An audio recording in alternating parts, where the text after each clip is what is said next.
बिस्मिल्लाहिर्रहमानिर्रहीम। अस्सलाम वालेकुम वरहमतुल्लाहि वबरकातुह।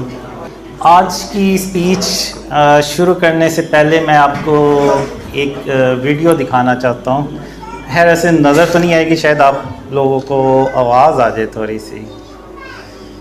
मैंने देखा बड़े बड़े दाढ़ियों वाले उसके साथ जो खूबसूरत बैठे हुए हम कहीं इनकार करें तो काफिर न हो जाए, अगर हम कहीं इनकार करें तो कहीं काफिर न हो जाए। मौलाना साहब ये फरमा रहे हैं कि बड़े बड़े दाढ़ियों वाले उनके सामने ऐसे बैठे हैं कि जैसे अगर वो ना मानेंगे तो कहीं काफिर ही ना हो जाए, और ये कि बहुत सारे लोग तो हर किसी के साथ शामिल हो जाते हैं, जरा नम हो तो ये मट्टी पर तो बड़ी जरखेज है।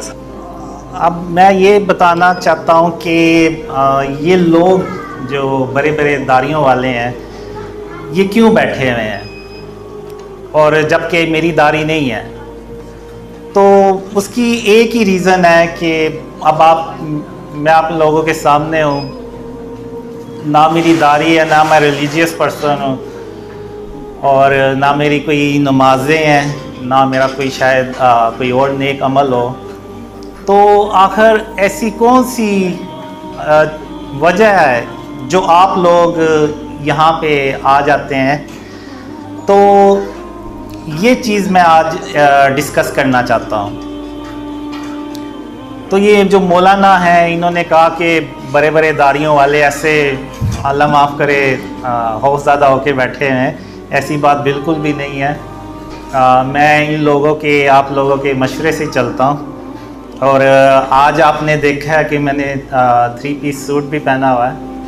तो ये मैंने लाइफ में पहली बार पहना है, और मैंने इन्हीं लोगों के कहने पे पहना है। तो ऐसी बात बिल्कुल भी नहीं है।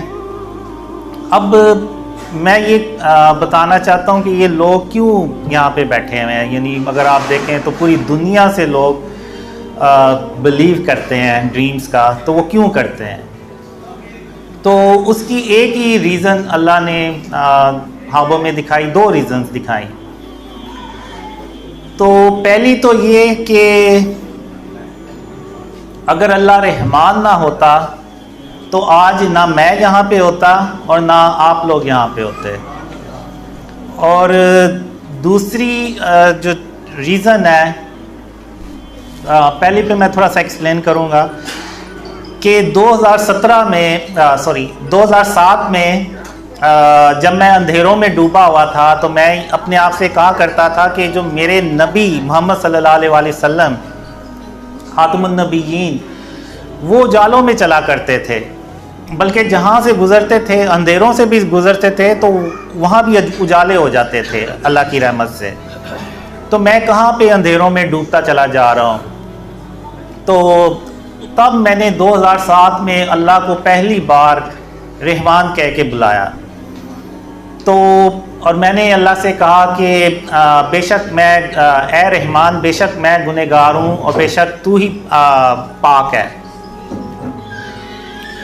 और बेशक मैं ही गुनहगार हूँ, और अगर तूने मेरे हाल पे रहम के साथ तवज्जो ना फरमाई और मुझे इन अंधेरों से बाहर ना निकाला तो मैं मोहम्मद सल्लल्लाहु अलैहि वसल्लम का उम्मती होने के बावजूद घाटा पाने वालों में से हो जाऊँगा। तो ये मैंने दुआ अल्लाह से की। तो उसके बाद अल्लाह ने मुझे ख्वाबों में सिखाना शुरू कर दिया, और फिर एक ख्वाब में अल्लाह ने मुझे ये भी बताया कि कासिम, जब तुमने मुझे पहली बार रहमान कह के बुलाया तो फिर मैंने ये नहीं देखा कि तुम कितने गुनाहगार हो और कौन हो। फिर मैंने ये देखा बस कि मेरे बंदे ने मुझे रहमान कह के बुलाया, और अब ये मुझे प्रूफ करना है कि वो अल्लाह जो है वो रहमान है, सबसे बढ़कर रहमान है। तो फिर अल्लाह ने मुझे शिर्क के बारे में और उसकी इक़साम के बारे में बताया, और अल्लाह ने मुझे कहा, बहुत सारे ख्वाबों में कहा कि अल्लाह क़यामत के दिन जिसके चाहेगा गुनाह बख्श देगा, मगर शिर्क कभी माफ़ नहीं करेगा।